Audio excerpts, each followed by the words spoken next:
Hey everybody, welcome back to the Wolfe Pit and another episode of What Are We Eating? Cincinnati chili was originated by Greek Macedonian immigrants Tom and John, and I'm not even going to try to pronounce their last name. You guys already know how I butcher unfamiliar words. They started serving their Mediterranean spiced meat sauce on hot dogs called conies at their hot dog stand in 1922 next to the Empress Burlesque Theater. So maybe it's not so ironic that Empress is what Tom and John ended up naming their restaurant. They tried to modify their traditional Greek dishes with their Mediterranean spiced meat sauce. And once again, these are some words that I cannot pronounce, so I'm not even going to try. Until they finally created the now famous Cincinnati chili spaghetti.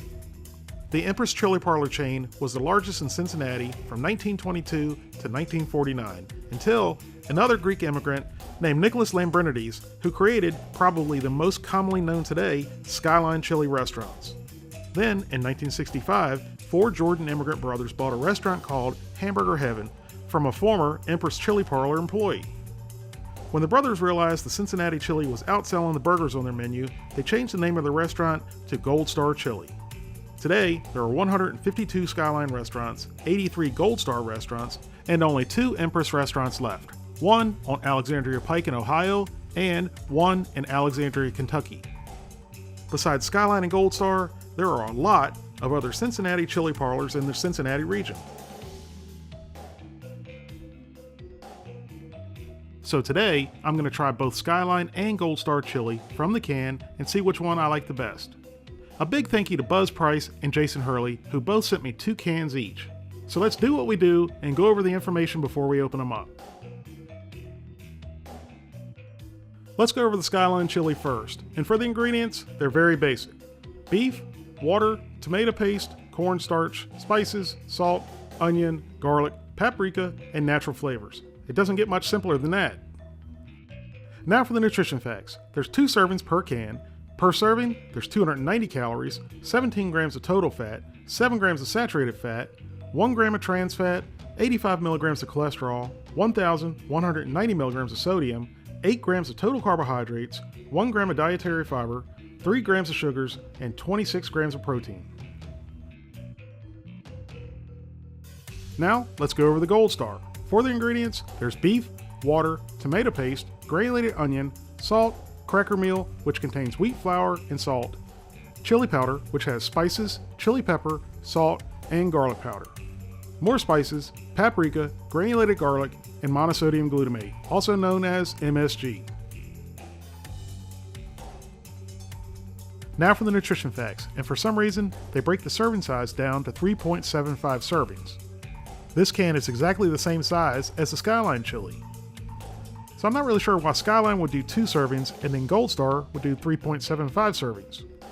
I wanted to give the same serving size for both chilies. So I took all the numbers, multiplied by 3.75, and then divided by 2, and came up with the new numbers, which will be the same serving size as the Skyline chili. So there's 2 servings per can. Per serving, there's 206 calories, 9 grams of total fat, 2 grams of saturated fat, 0 grams of trans fat, 56 milligrams of cholesterol, 938 milligrams of sodium, 11 carbohydrates, 4 grams of dietary fiber, 2 grams of sugars, and 21 grams of protein. Now I'm going to start by heating up the Skyline chili first in a medium pan over medium-high heat. And if you're not familiar with Cincinnati style chili, you can see it's very thin. More of a sauce than it is a chili. It definitely does not look like the chili most of us are used to. And it definitely doesn't taste like the chili we're used to either. As it started to warm up, you could really start to smell the cinnamon and the other spices in it. And when I gave it a taste on its own, cinnamon was definitely the dominant flavor, which isn't necessarily a bad thing, but most people don't expect cinnamon in their chili. But again, that's what makes this chili so unique. So after heating up for about 5 minutes, it's ready to serve. But before we serve up the Skyline, let's heat up the Gold Star too. And just like the Skyline chili, it's really thin and you can really smell the cinnamon. Straight out of the can, the Gold Star looked like it might have more meat. But after heating for a few minutes, it looked just like the Skyline. When I tried the Gold Star on its own, again, the cinnamon was the dominant flavor, just like with the Skyline. And to be honest, I couldn't tell the difference between the two. They were both pretty good. After heating for about 5 minutes, the Gold Star and the Skyline are ready to serve. Before we serve it up over the spaghetti, to my understanding, there's 2 rules in eating Cincinnati chili the right way. The first rule is you have to have oyster crackers with hot sauce on them. I didn't have any Cincinnati chili hot sauce, so I'm using my favorite, Texas Pete. I guess you could use whatever kind you like. And we'll get to the second rule once everything is plated up. And boy, I hope I'm doing this right. That's all I need is everyone in Cincinnati hating on the Wolfe Pit. The oyster crackers with hot sauce is a pretty good snack, whether you have Cincinnati chili or not. Now for the moment I've been waiting for. I'm going to ladle the piping hot Skyline chili over top of fully cooked spaghetti noodles. You could stop right here and not add anything else and serve it with just chili and spaghetti, and that will be called chili spaghetti, of course, or a 2-way. But we all know that a 2-way isn't nearly as much fun or as tasty as a 3-way. Of course, a lot of that depends on the third component, so if we wanted to turn our not so exciting 2-way into a more exciting and more tasty 3-way, we'd add shredded cheddar cheese. Once you get to a 3-way, you might as well go all the way and get a 5-way, and add onions and kidney beans. And then to complete your 5-way, you top it off with an absurd amount of shredded cheddar cheese. I'm not kidding, they actually put this much or more shredded cheese on their chili spaghetti in Cincinnati.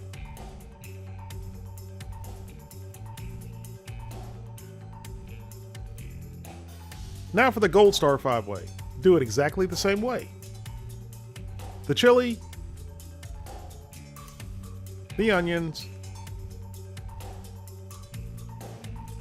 the beans, and an absurd amount of shredded cheddar cheese. I tried the Gold Star 5-way first, but I added some hot sauce first. And the second rule to eating Cincinnati chili the right way is you do not twirl it. I learned that the hard way when I did a video on the frozen Skyline chili spaghetti a while back, and the Cincinnatians let me know you do not twirl it, you cut it. So I'm going to do it right this time and cut it. So I got my knife and fork and I started cutting, and I wasn't really sure if I was supposed to cut a little bite or cut it all up like my mom used to do when we used to eat spaghetti when I was a kid. So I just cut it one time and then put as much on the fork as I could without twirling it, which considering me and my lack of fork skills was a pretty big effort. But eventually I got enough on there to give it a bite.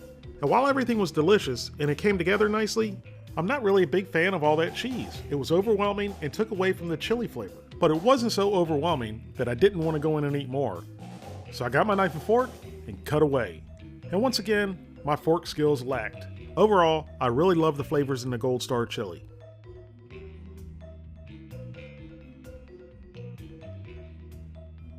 And then I tried the Skyline chili, and I was so caught up with impressing you guys with my fork skills that I forgot to put hot sauce on it. And to be perfectly honest, I didn't even realize it when I was eating it. I just now realized when I was editing the video. So I guess in other words, what I'm trying to say is the hot sauce didn't really make a difference, whether it was on it or whether it wasn't. Just like the Gold Star 5-way, the Skyline 5-way is delicious, but the cheese, once again, is a little bit overwhelming. The Skyline chili had the same great cinnamon and spice flavor as the Gold Star did.